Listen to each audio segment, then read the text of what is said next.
नमस्कार दोस्तों, आप सभी का स्वागत है आज की ये नई कहानी के साथ। ईमान का ज्ञान बताएगी, तो चलिए शुरू करते हैं। काफ़ी समय पहले की बात है।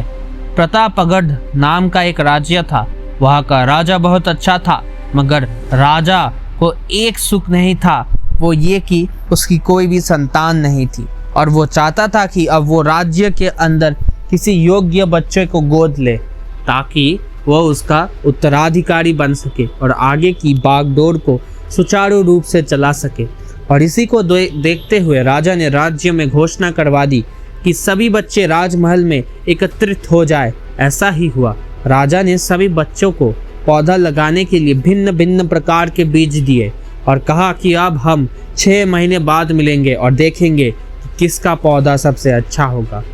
महीना बीत जाने के बाद भी एक बच्चा ऐसा था जिसके गमले में वो बीज अभी तक नहीं फूटा था, लेकिन वो रोज उसकी देखभाल करता था और रोज पौधे को पानी देता था। देखते ही देखते 3 महीने बीत गए। बच्चा परेशान हो गया।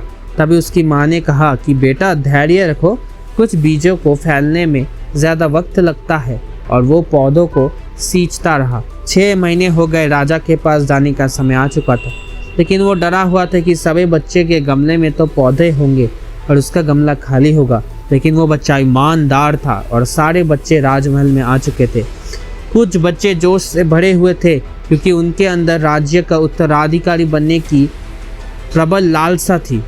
अब राजा ने आदेश दिया, सभी बच्चे अपने अपने गमले दिखाने लगे, मगर एक बच्चा सहमा हुआ था क्योंकि उसकी गमला खाली था।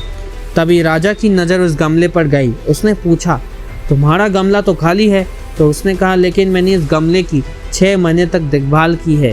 राजा उसकी ईमानदारी से खुश था कि उसका गमला खाली है, फिर भी वो हिम्मत करके यहाँ आ तो गया।